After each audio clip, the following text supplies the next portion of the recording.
falar desse setor então de varejo, né? Começou a semana passada com um bom otimismo, na expectativa pelos resultados do terceiro trimestre, mas aí chegou no final da semana com fortes descontos, principalmente Magazine Luiza, né? E Natura, aliás. A Via também não teve lá bons desempenhos, né, nos papéis. O que esperar desse setor agora, né? Porque são companhias gigantes, hoje, por exemplo, operando com papel a R$10, como é o caso de Magalu. Débora, o que aconteceu é o seguinte, né? Quando começaram a sair os resultados do terceiro trimestre do setor de varejo como um todo, a gente já não estava esperando um trimestre muito forte, muito aquecido, apesar de ter uma base comparativa um pouco mais fraca para alguns setores, por exemplo, o setor de vestuário, ele deveria sim recuperar crescimento de vendas e margens mais em linha com o patamar de 2019. O fato é que o setor de supermercado, o setor de bens duráveis, que são essas lojas de departamento, Magazine Luiza, tudo, elas tiveram um desempenho muito forte no TRI de 2020, né, por conta da pandemia, as pessoas em casa, enfim, tudo mais. O próprio Grupo Natura também, eles tiveram um desempenho de vendas muito bom, mas principalmente eles tiveram margens muito altas, beneficiadas por programas governamentais, eles atuam em mais de 100 países, e isso acabou impulsionando as margens das companhias no trimestre anterior. Então, a gente já não esperava um trimestre super robusto em termos de margens e de crescimento. A expectativa não era boa e o resultado veio pior ainda.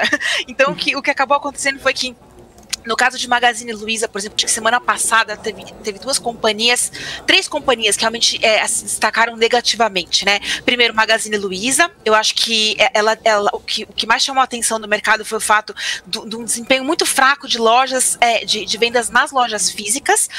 Era esperado que, com a elevação da taxa de juros, uma maior pressão inflacionária no poder de consumo, né, dos indivíduos e das famílias, fosse impactar realmente a venda de bens duráveis, mas não nesse patamar. O próprio Fred, que é o CEO da Magazine Luiza, ele comentou na sexta-feira, na audioconferência de resultados, que, enfim, o desempenho tinha ficado aquém do que eles mesmos esperavam, que eles achavam que iriam conseguir enfrentar esse cenário desafiador de uma maneira mais positiva, tá? Então, tiveram ainda dois eventos não recorrentes, no caso de Magazine Luiza, que acabou impactando também o resultado. Um foi em relação à provisão de estoques, o que eu acho que por si só não é tão preocupante, acho que faz sentido, dado o cenário que a gente tinha aí de possível desabastecimento, a companhia ficar um pouco mais robusta em termos de estoque, e um crédito fiscal também, que acabou sendo positivo. A Via, por outro lado, ela também teve esse desempenho mais fraco em termos de vendas em lojas físicas e vendas no canal de 1P, né, que é venda online com estoque próprio,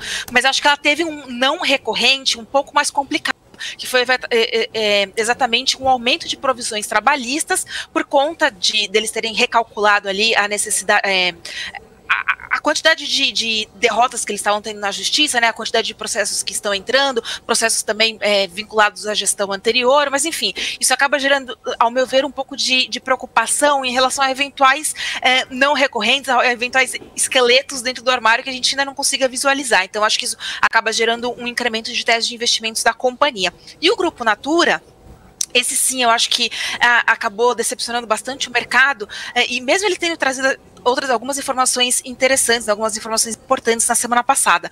O Grupo Natura, ele teve um desempenho de vendas mais fraco, aqui no Brasil, acho que muito por conta do cenário macro, mas fora do Brasil também por conta da elevação de casos Covid em outros países onde eles atuam. O desempenho da Avon ainda lutando um pouco, né? Tá bem no processo de turnaround, então eles acabam tendo aí um pouco mais de dificuldade. E o que aconteceu foi que eles divulgaram a postergação do guidance deles, que a expectativa deles era atingir uma margem EBITDA em torno de 14% a 16%, em 2023, ao final de 2023, eles postergaram para 2024. Isso foi muito mal recebido pelo mercado, achando que eventualmente isso pode até vir a ser cancelado ou postergado novamente, enfim, e acabou, acho que até anulando um efeito positivo da companhia ter divulgado um programa de recompra, que sempre acaba valorizando, né, as ações, e a possibilidade da companhia listar de forma primária suas ações na Bolsa de Nova York. Então, que também seria muito positivo, porque ela acessaria diferentes investidores mundiais, enfim, ela sairia aqui um pouco mais desse cenário risco Brasil e teria acesso a diferentes investidores, mas isso acabou não sendo bem, enfim, o fato é que essa postergação de guidance e o desempenho de vendas que a companhia trouxe nesse trimestre acabou realmente machucando aí as expectativas, né? para o quarto trimestre, para frente, Débora, assim, eu acho que esse resultado, ele tem que ser visto num cenário que a gente está vivenciando no varejo, que é um cenário bastante desafiador, pressão inflacionária muito alta, uma taxa de juros que vai sim, ao longo dos próximos trimestres, impactar o poder de consumo, né, a capacidade de compra das companhias. Agora, em termos de tese de investimentos, eu acho que isso tem que ter a sua medida, assim, tem que ser minimizado, porque eu acho que a tese de investimentos da Magazine Luiza e do Grupo Natura, essas duas companhias em si, elas continuam muito robustas, elas têm fortalezas, elas têm vantagens competitivas que fazem com que elas entreguem realmente um desempenho acima do mercado onde elas atuam, com ganho de participação de mercado. Então eu acho que o resultado negativo de um trimestre, eu acho que não deveria machucar tanto a ação como machucou, é que realmente o mercado está muito volátil, né? Então o Magazine Luiza estava subindo 26%, caiu 20%, hoje cai mais 10%, enfim. Mas eu acho que em termos de cenário de longo prazo, essas duas companhias continuam com taxas de investimentos muito robustas. No caso de Via, que acaba ficando um pouco mais preocupada mesmo por conta desse aumento de provisões que pode vir, eventualmente mais para frente também surgir mais alguma surpresa negativa que a gente não esperava.